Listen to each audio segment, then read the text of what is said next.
The agents are back to the future in an explosive, beautifully shot, effects-laden Season 5 premiere that takes us where we've never gone before. Except for Gemma. And then I guess Coulson for just a moment.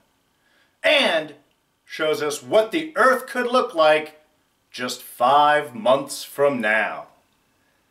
It is the return of Agents of S.H.I.E.L.D. Season 5, Episodes 1 and 2. Orientation.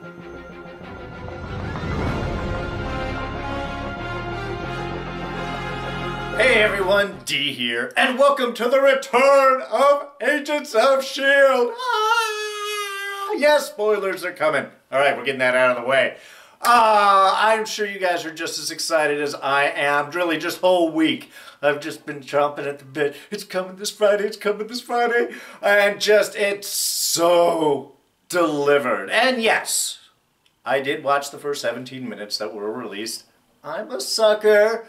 But really, even just diving right back into this show, just really, it just shows there is so much heart in this show. There is so much character. There's so much love that is invested in this show, and it really is coming through. I mean, they hit their stride last season with just beautiful sequence of pods and an overarching story that was just non-stop from beginning to end. And I do not think that they're letting up at all for this season. I'm not sure if they're just doing everything in space or if they're going to do like pods like they did before.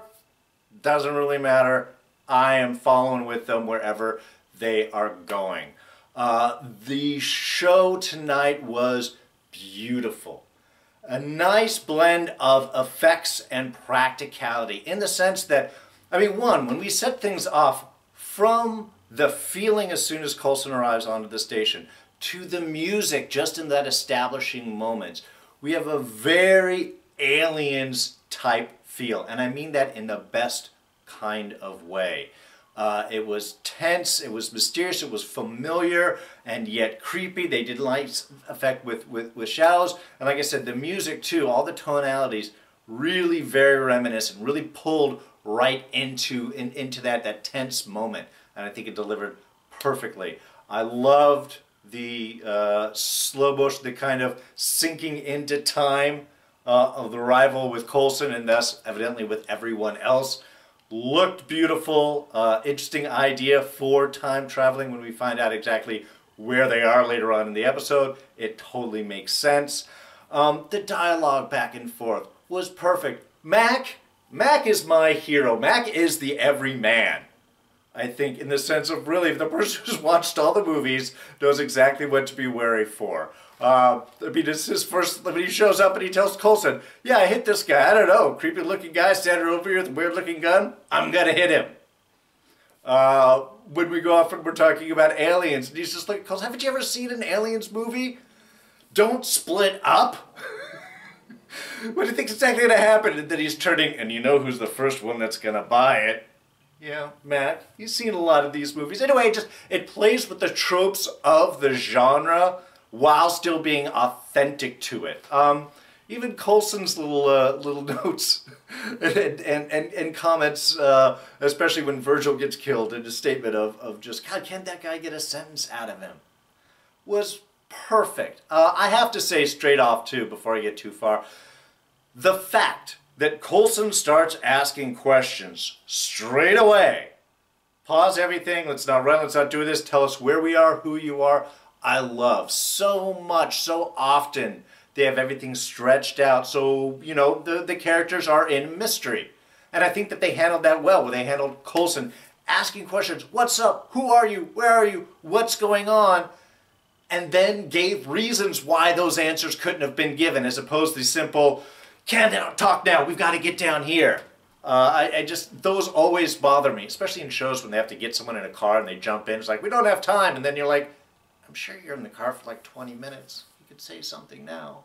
But him being knocked out by Mac, that's why he can't answer any more questions. Then when he comes up, he recognizes everyone. We start getting some answers, and then the roach takes him. Again, beautifully done. Just really, really excited. They really took us into the moment. They did some great shots, beautiful effects, and again, the firing with the lasers and stuff were beautiful. The space station, when they were traveling out, when May and Gemma was looking out into the asteroid field and then coming down to Earth, beautiful shots. Mixed in well with the practicality of the old Earth, and where we find out everything has been sort of salvaged and pieced together. And it looks like that, and it has that feel. And it's justified. So it was a great design for the concept. They spent their money really well, wowing us with effects, showing us great sights, and then keeping everything else practical so they could focus on storyline and character. All right, now where we are, well, that's probably something we're going to be dealing with a lot through this season. But we do know some of the basics. It's at least 90 years in the future. Well, 90 years post-Earth destruction, they're saying. In Earth orbit, in a large, pieced-together, ragtag sort of station with the remnants of Earth's humanity. Post-destruction, the Kree down, swooped up Earthlings, and they're sort of being held here. We don't know too much, like I said, of the specifics of that. What is it that the Kree are after? Why do they have the humans and they're not killing them? Why are they keeping there and not integrating further into society or elsewise into the universe? You know, a la, Star-Lord and things like that, sneaking out into the rest of the universe. So we don't know any of that. Like I said, that's something that we will be looking forward. Now, by the end of the episode, we have Deke inferring that that Daisy is the reason that the Earth is destroyed, that she quaked it apart, which honestly I don't really think is the case. I think that's overly simplistic.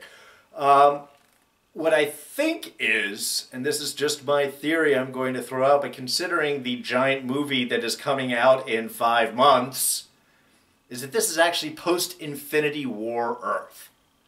Is that it has been destroyed by Thanos, and this is an alternate reality in which that destruction happened, and these are the remnants of Earthlings. Once Thanos did that, then the Kree they came down, picked up, they've known all about Earth, picked up humans and are finishing doing their experimentation and probably labor stuff, maybe mining the remnants of Earth's crust for valuables and gold and things and whatever stuff that's important. That's sort of my guess. I think the Daisy thing is, I think that's a red herring. I think that's an easy push forward. I think that this is some way going to tie into Infinity War, and what we're looking at is a post-Thanos Earth.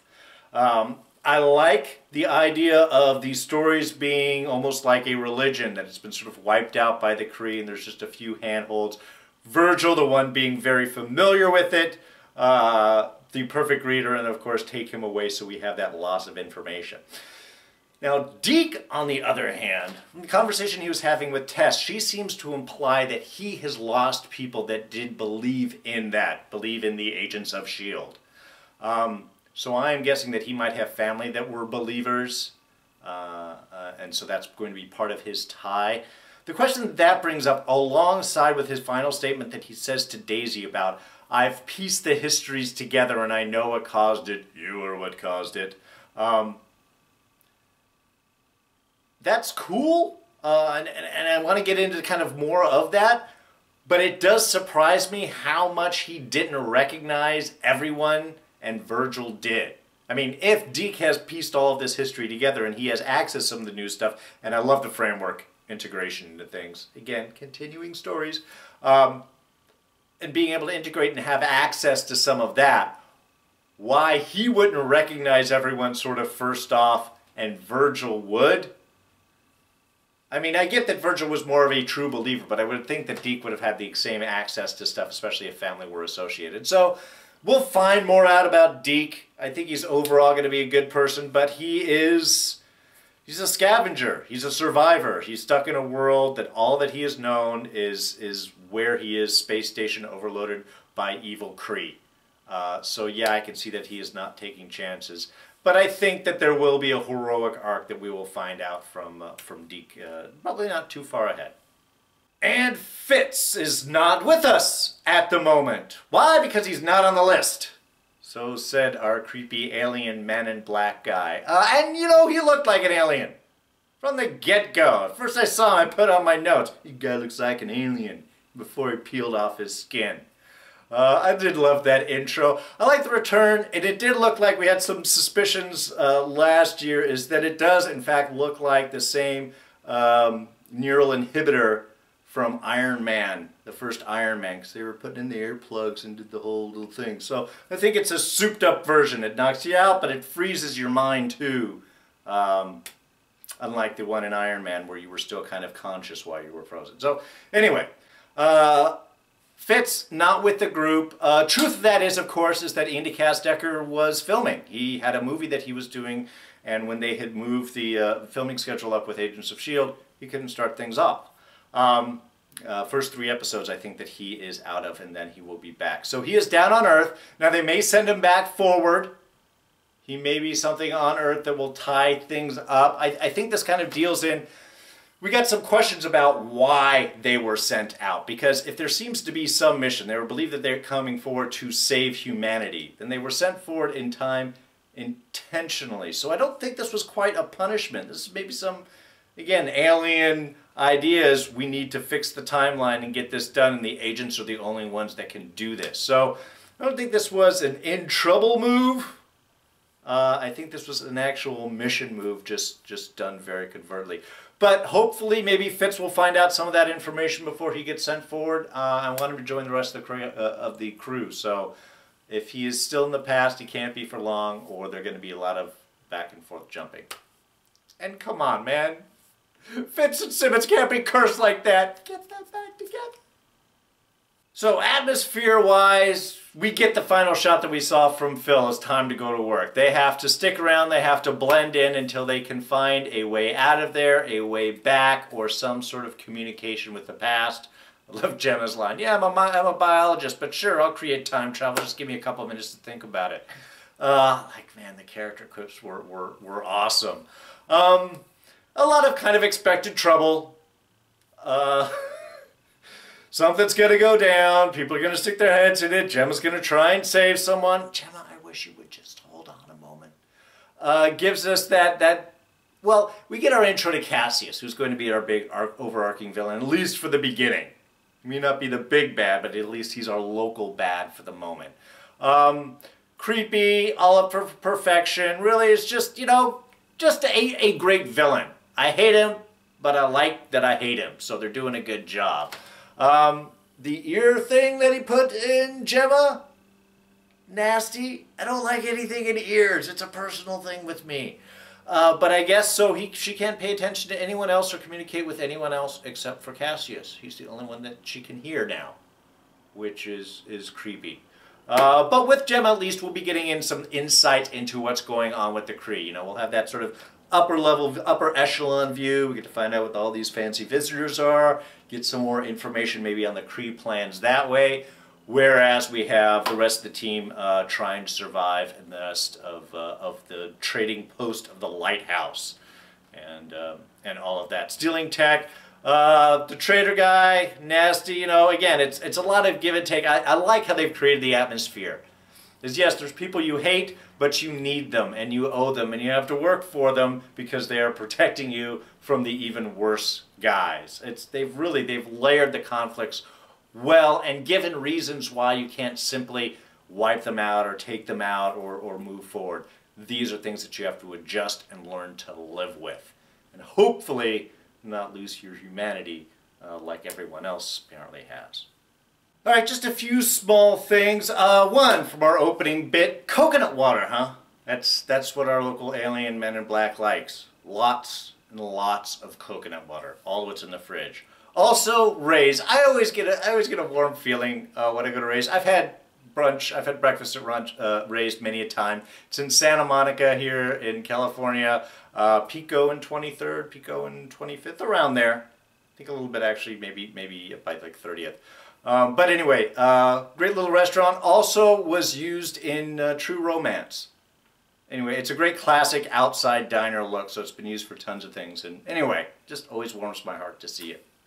Oh, and Yo-Yo's crack about, I thought you had an outpost out in space. S.P.O.I.L.E.R. was perfect, which is of course referring to S.H.I.E.L.D, which is the alien watch group that has space station up in Earth's orbit. But that is tied to the X-Men by rights. So that's why Marvel can't specifically use S.W.O.R.D. But they do make a great spear reference. Also, of course, the people living on the moon, I believe is a reference to Inhumans. Which, God, this episode alone, the first 15 minutes, was better than anything that entire series put out. Really, just sad. Now, we did get a reference pretty early to Coulson's deal with Ghost Rider. So that's not being left out. That's probably something we will run into later on in this season. So, nice reference there. Also with the framework, which, yes, we do have actually being used right now in Deke's little opium den of the future. But I loved everybody's response of just, no, not the, no, don't even, why would you even say that? It's like, wait, just, love the character work in this. Oh, and Jenna's first rule of IT. It's not working, turn it off, and turn it back on again. Because it's totally true. It's the first thing you try, something's not working. I know, I use it all the time. Remember when Jenna said she wasn't a good liar? And then later on she had mentioned that she's getting better at it? Yeah, she's getting really good. And really, her ability to adjust to whatever circumstance she is put in, it's a secret strength of Jenna I have really enjoyed watching blossom. And yes, it kind of gets her in trouble in this, but it also keeps her alive. Oh yes, and it was Casius's call to give them some space. After Jimmy came up there and heard about the food riot, oh, we need to give them some space, is what led to the renewal order, which was basically, thin out the numbers! This is just, I mean, that's evilness, brutality, perfectly presented. Oh, and more Mac lines. When Coulson asked him, how hard did you hit Virgil? As hard as I could. I don't half hit people. That's what a punch is. And Mac, I am so glad you're on the station. I love that the Kree have sort of erased human history as a way to better control the survivors there on the station. But the stuff that have gotten through, I love Tessa's questions. How did you survive the earthquakes and storms and sharknadoes? Really? Of the stuff of human culture that survived, Sharknado is one of them? That's just sad, man. Oh, and I don't want to stop without mentioning Tess, who I remember from the 100. She's great. I love the character. I look forward to seeing her more. And we seem to be pulling a lot of cast members from the 100, which I'm fine with. And the roaches. Don't really know much about them, but Virgil gives us a little hint that they are an anomaly. They surf gravity waves. They are not part of the plan. And to me, that's kind of an interesting statement. What plan? And I think that may tie into the whole overarching Kree story here. Why they're at Earth, what exactly is going on with the station. So I know we've got a lot more info to come in on that, but just that line that they are an anomaly, they were not part of the plan, that's going to tie into something I think pretty important. Fitz' message on the postcard. Working on it. Come on, you can't have a bigger support moment from that. Also, intriguing that that card has lasted so long and gotten right to them. That's the freakiness of time travel. Oh, and May is a badass. Phasing into a room with the pipe through her leg and she still just pulls it out and then beats up Deke with it. Man, she's awesome. You know, actually, this show has the highest percentage of butt-kicking women, I think, of any show. And the great part is they never treat them like female heroes or female ass-kickers. They are just heroes and butt-kickers and agents. None of this cattiness, none of this interpersonal BS issues. These are just awesome people that happen to be women kicking people's asses. It's awesome. Metrics. Ow! Ow! You don't lose them like that. Alright, so I think that covers all the big points. Again, this was just orientation. It's just introduction to the season, showing us how much we love the characters, how much the writers and the creators and directors know and love these characters and are beautifully putting them into new situations with still that heart, still intriguing us, still having new stories to tell. I am really hoping that Season 5 is not going to be the end of Agents of S.H.I.E.L.D., but either way, I am so looking forward to the ride ahead of us. So that's it for now. So much to look forward to, so many unanswered questions, but we will dive into that. So thank you so much for joining me on this. I hope you enjoyed this review, and if you did, of course, you can go ahead and hit that like button. But really, thoughts, ideas, comments, please throw those down in the section below. I answer every comment, and I really want to get into a good conversation with you guys. What grabbed you about this episode? What are you looking forward to? What were your favorite parts? Do you think Quake's going to be the one behind it? Or, like me, are you suspecting this is a post-Thanos Earth, a post-Infinity War? Anyway, thoughts, ideas, throw those down in the section below. Now, you can always catch me on Twitter and Instagram. I am at Darren Jakes.